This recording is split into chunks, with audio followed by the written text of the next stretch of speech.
ఈరోజు national political justice front ఆధ్వర్యంలో ఈ ప్రెస్ మీట్ ఏర్పాటు చేయడం జరిగింది.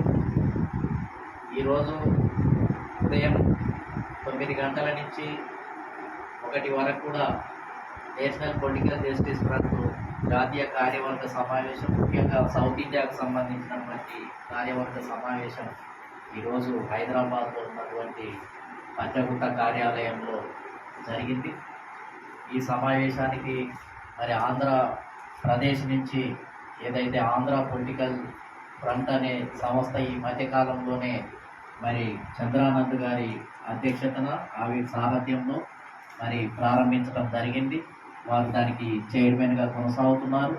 అదేవిధంగా ఇండియన్ ప్రజా కాంగ్రెస్ పార్టీ జాతీయ అధ్యక్షులు శ్రీధర్ గారు, అదేవిధంగా జాతీయ కన్వీనర్ అయినటువంటి మరి శ్రీధర్ గారు కూడా ఈరోజు పార్టిసిపేట్ కావడం జరిగింది. అదేవిధంగా మాకు సీనియర్ మోస్ట్ అయినటువంటి సూర్యనారాయణ గారు, ముద్దపాటి సూర్యనారాయణ గారు, వారు ఈ ఫ్రంట్ ఆవిర్భావం నుంచి కూడా జాతీయ స్థాయిలో ఉపాధ్యక్షులుగా ఉండి అనేక కార్యక్రమాలను మరి జాతీయ స్థాయిలో నిర్వహించడం జరిగింది. ఇక్కడ కూడా అనేక డిక్లరేషన్స్ ఢిల్లీలో, అదేవిధంగా పాట్నా, అదేవిధంగా హైదరాబాద్ 3 డిక్లరేషన్స్ ఇప్పటి వరకు ఇవ్వటం జరిగింది. వారు మోడీ ప్రధానమంత్రి గారికి కూడా మన పొలిటికల్ జస్టిస్ ఫ్రంట్ ఆధ్వర్యంలో అనేక రకాలైనటువంటి లెటర్స్ కూడా, తీర్మానాల సారాంశాన్ని కూడా గతంలో పంపించడం జరిగింది.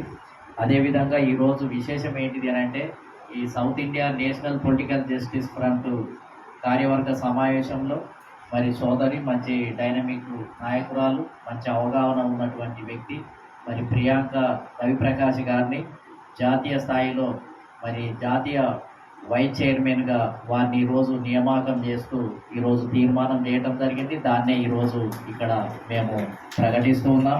అదేవిధంగా శివశంకర్ రెడ్డి గారు మరి ఏదైతే ఆంధ్ర పొలిటికల్ ఫ్రంట్ ఆవిర్భావం జరిగిందో వారు కూడా వన్ ఆఫ్ ది మరి ముఖ్యమైనటువంటి వ్యక్తి. ఆవిర్భావంలో వారు ఆంధ్రప్రదేశ్ ఐపీసీ కూడా అధ్యక్షులుగా కొనసాగుతూ నేషనల్ పొలిటికల్ జస్టిస్ ఫ్రంట్లో కూడా కీలక పాత్ర పోషిస్తున్నారు. అనేక రాష్ట్రాల్లో కూడా దీని యొక్క యాక్టివిటీస్ను సూపర్విజన్ చేయడానికి కూడా వారు ప్రయత్నం చేస్తున్నారు.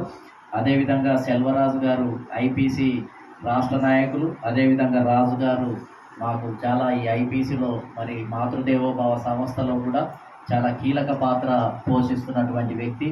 శ్రీనివాస్ గారు మరి ఏదైతే ఈ కొత్తగా ఇప్పుడు రేపు తెలంగాణలో కూడా, తెలంగాణ రాష్ట్రంలో కూడా తెలంగాణ పొలిటికల్ ఫ్రంట్ అనే సంస్థ ఆవిర్భావం జరగబోతుంది. దాని గురించి కూడా ఈరోజు ఇక్కడ చర్చ జరిగింది కార్యవర్గ సమావేశంలో.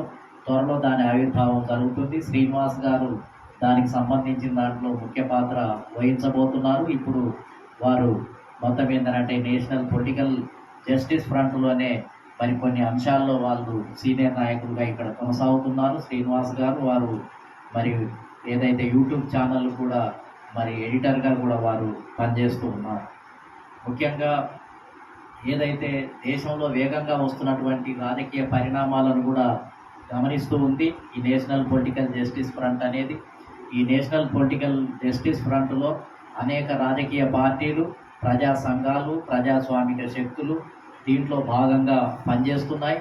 ఇది మొత్తం ఏంటంటే ఈ భారతదేశంలో అన్ని కులాలకు, అన్ని వర్గాలకు జనాభా ప్రాతిపదికన రాజ్యాధికారము, ప్రాతినిధ్యము ఉండాలనే ఒక మహా సంకల్పంతో ఈ దేశంలో ఇక్కడ ఉన్నటువంటి అందరికీ ఏంటిది అని అంటే ప్రజాస్వామ్యంలో భాగస్వామ్యం కల్పించాలనే ఉద్దేశంతో ఈ ఫ్రంట్ ఆవిర్భావం జరిగింది.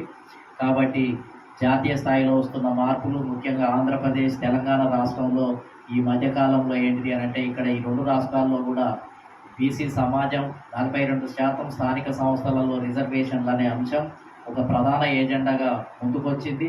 అటువంటి పరిస్థితుల్లో మరి నేషనల్ పొలిటికల్ జస్టిస్ ఫ్రంట్ కూడా దీన్ని ప్రధానమైనటువంటి అంశంగా, సీరియస్ అంశంగా గుర్తించి దీనికి జాతీయ స్థాయిలో రాజ్యాంగ సవరణ తప్ప వేరే మార్గం లేదు.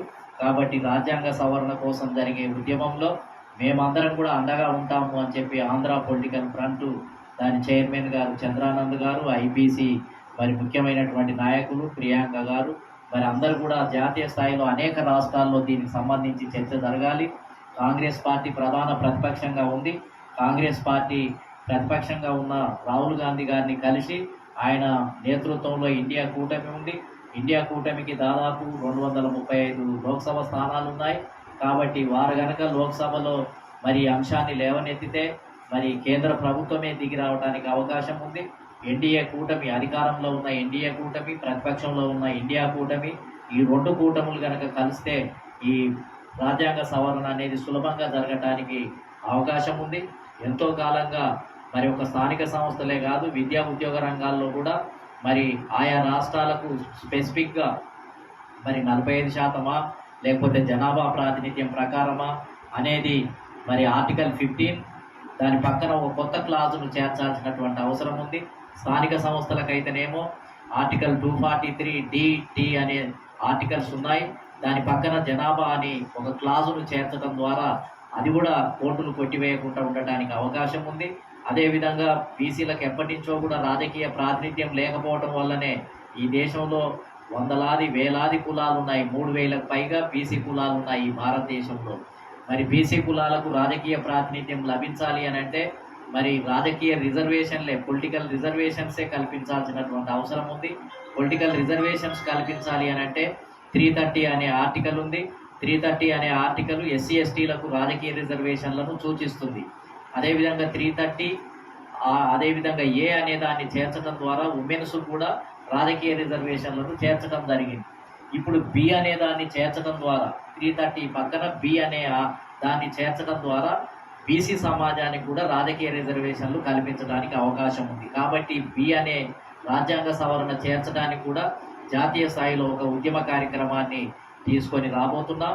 కాబట్టి ఈ అంశం ప్రధాన ఏజెండాగా వచ్చింది. కాబట్టి దీనికి అన్ని రకాలుగా అండగా ఉండాలని చెప్పి మరి చంద్రానంద్ గారు, శివశంకర్ రెడ్డి గారు, ప్రియాంక గారు, అదేవిధంగా మరి ఏదైతే శ్రీధర్ గారు, అనేక మంది, సూర్యనారాయణ గారు అయితే ఆల్రెడీ ఇంతకుముందు నుంచే ఈ కర్పూరి ఠాకూర్ ఫార్ములా ఏదైతే ఉందో దాన్ని స్పష్టంగా ఏంటంటే జాతీయ స్థాయిలో దాన్ని అమలు చేయాలని ఉద్యమం ఆల్రెడీ చేపట్టింది. ఈ నెల 29వ తేదీన ఢిల్లీలో 29వ తేదీన మరి కాన్స్టిట్యూషన్ క్లబ్లోనే జాతీయ స్థాయి చర్చ జరగబోతుంది. దాంట్లో రాజ్యసభ సభ్యులు, లోక్సభ సభ్యులు మరి దీనికి అనుకూలంగా ఏంటిది అని అంటే హాజరు కాబోతున్నారు. అన్ని పార్టీలను కూడా కలవాల్సినటువంటి అవసరం ఉంది. ఇటు ఇండియా కూటమిలోని పార్టీలను, ఇటు ఎన్డీఏ కూటమిలో ఉన్నటువంటి పార్టీలను కూడా కలిసి ఈ సమస్య యొక్క తీవ్రతను ఏంటిది అని అంటే మరి కాన్స్టిట్యూషన్ క్లబ్లో మరి ఒక పెద్ద చర్చ జరిగి ఆ తర్వాత ప్రధానమంత్రిని, ఆ తర్వాత రాహుల్ గాంధీ గారిని కూడా కలిసి దీన్ని వేగవంతం చేయాల్సినటువంటి అవసరం ఉంది అని చెప్పి మరి దానికి సంబంధించి ఆంధ్రప్రదేశ్ నుంచి ఒక 10 మంది ముఖ్య నాయకులు, అదేవిధంగా తెలంగాణ నుంచి కూడా 10 మంది ముఖ్య నాయకులు డెలిగేషన్గా అక్కడ హాజరు కావాలని నిర్ణయించడం జరిగింది. మరి అన్ని రాష్ట్రాల నుంచి కూడా పెద్ద ఎత్తున దాదాపు 300 మంది ప్రతినిధులు హాజరు కాబోతున్నటువంటి ఆ డెలిగేట్స్ మీటింగ్లో ఏదైతే ఈ రాజ్యాంగ పరమైనటువంటి మార్పులు ఎట్లా జరగాలి, ఏ విధంగా జరగాలి, ఏ విధంగా ప్రతిపాదనలు కేంద్ర ప్రభుత్వం ఉంచాలి, ఎట్లా ఒత్తిడి తీసుకురావాలి, ఎట్లా కేంద్ర ప్రభుత్వాన్ని అనుకూలంగా మార్చాలి అనే అంశాలు దాంట్లో జరుగుతున్నాయి. వీలైతే ఒకరోజు జంతర్ మంతర్ దగ్గర 28వ తేదీన కూడా అవసరమైతే ఒక ధర్నా కార్యక్రమాన్ని కూడా ఏర్పాటు చేయడానికి ఒక చర్చ జరుగుతుంది, ఒక అభిప్రాయం ఉంది. అది కూడా ఎందుకంటే ఎట్లాగో మనం పోతున్నాం కాబట్టి ఢిల్లీకి 2 డేస్ కనుక ఉంటే 29th ఏమో చర్చ జరుగుతుంది. ముఖ్యమైన నాయకులంతా పార్టిసిపేట్ అవుతారు. 28 నాడు ఒక 100-200 మందితోటి ఒక ధర్నా కార్యక్రమాన్ని కూడా నిర్వహిస్తే ఇంకా కొద్దిగా ప్రెజర్ ఎక్కువ రావడానికి కూడా అవకాశం ఉంటుంది అనే ఉద్దేశం కూడా ఉంది.